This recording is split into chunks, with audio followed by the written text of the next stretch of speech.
Anil ji, across the board थोड़े बाजार के हालात और बिगड़े हैं पिछले आधे घंटे में। डाउ फ्यूचर्स जो 50 पॉइंट नीचे था शो की शुरुआत में, अब 100 पॉइंट नीचे दिख रहा है। नैस्डैक फ्यूचर्स जो सपाट थे अब आपको 50 पॉइंट नीचे दिख रहे हैं।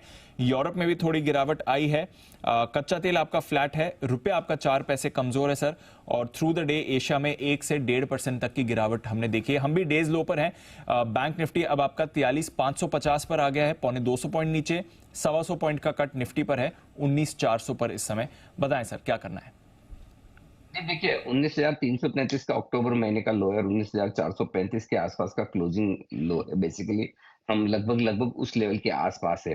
तो आज ये जरूरी है कि हम क्लोजिंग बेसिस पे 19,400 425 को होल्ड कर पाए और लगभग उन्हीं लेवल के आसपास पहुंचे हैं। जो सबसे मजबूत सपोर्ट जोन है निफ्टी के लिए 19,250 19,350 का है। तो अभी आप बजाय अगले 1.5 घंटे का व्यू ले, बेहतर ये होगा कि आप अब से लेकर गुरुवार की एक्सपायरी तक का व्यू ले। और गुरुवार से लेकर की एक्सपायरी तक के लिए व्यू ये है कि 19,250 19,350 आपके लिए बहुत स्ट्रॉन्ग सपोर्ट जोन का काम करेगा। अब समझिए, अगर 19,250 19,350 की रेंज में आज और बचे हुए समय में गुरुवार तक अगर मार्केट पहुंचता है, तो क्या वहां तक आपको अपनी पोजीशन होल्ड करने की हिम्मत है? क्योंकि 2% आपका स्मॉल कैप इंडेक्स है, नीचे है, 1-1.5% आपका मिड कैप इंडेक्स नीचे। तो आज दिक्कत दिग्गजों के साथ साथ मिड कैप स्मॉल कैप शेयरों में बढ़ती हुई दिख रही है। सो आपको खाली अपनी पोजीशन को लेकर रिस्क मैनेजमेंट करनी है। अदरवाइज आज और परसों के बीच में इस रेंज में सपोर्ट लेने की कोशिश करेगा। आज क्लोजिंग अगर 19,400 के नीचे होती है तो थोड़ी और कमजोरी बढ़ सकती है, और 19,425 19,435 के ऊपर अगर आज निफ्टी पर हम बंद होते हैं, जो कि शायद होना चाहिए, तो देखते हैं वहां पर फिर थोड़ी सी आपको राहत हल्की फुल्की मिल सकती है, क्योंकि ग्लोबल सपोर्ट है नहीं और 19,400 के फुट पर लगभग लगभग 85 लाख शेयर है। सो अल्टीमेटली यही आपका आखिरी सपोर्ट है दिन के लिए, जिसके आसपास आप है। अब आइए ऊपर की तरफ की बात करें तो 19,500 पर दमदार कॉल राइटिंग होती दिखी, हाईएस्ट ओपन इंटरेस्ट है। तो 3 बजे तक अगर 19,500 के पार निकल कर टिकते हैं, उसके ऊपर बंद होते हैं, तब तो ठीक है, संभावना वैसे उसकी कम है, लेकिन यही इस वक्त डेटा आपको बता रहे हैं।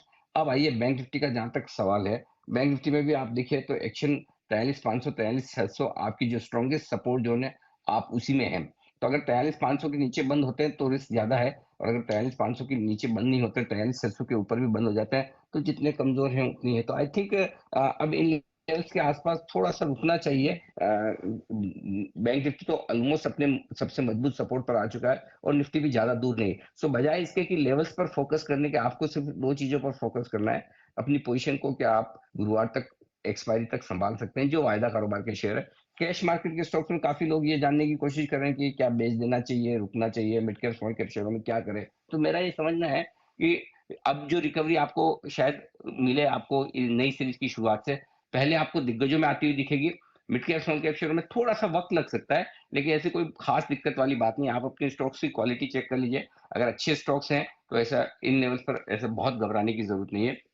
और जिन इन्वेस्टर्स को नया पैसा लगाना है, एक बार फिर मैं रिपीट करने की कोशिश पे आपको इसलिए बोल रहा हूँ दीप की, ताकि बार बार बोलने पर लोगों को ध्यान रहता है। तो अगर आपको 25% इंस्टॉलमेंट डालनी है, तो आपकी आज और गुरुवार के बीच में एक थोड़ी इंस्टॉलमेंट चली जानी चाहिए इन्वेस्टमेंट के तौर पर। जो लोग 20,200 के आसपास ये सोच रहे हो, 20,000 पे ये सोच रहे हो कि हमारी तो मिस हो गई, हम तेजी में पार्टिसिपेट नहीं कर पाए, उनके लिए एक अच्छा चांस है कि आप 19,300 400 के आसपास थोड़ा इन्वेस्ट 25% आप कर ले। ये आपके लिए बढ़िया मौका होगा। अगर किसी को बैंकिंग शेयर थोड़े बहुत खरीदने हैं, उनके लिए 43,500 43,600 के आसपास 20-25% पैसा लगाने का मौका है। तो इन्वेस्टर्स के लिए धीमे धीमे मौके बन रहे हैं। ट्रेडर्स को आपको दो एक ट्रेडिंग सेशन सावधान रहना है जी।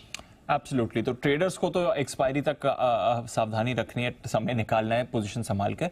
इन्वेस्टर्स के लिए मौके बन रहे हैं। अगर और गिरावट आती है आज और वेडनेसडे के बीच में, तो खरीदारी के मौके मिलेंगे। शुक्रिया सर, थोड़ा बाजार का मूड माहौल और डेटा हमें समझाने के लिए।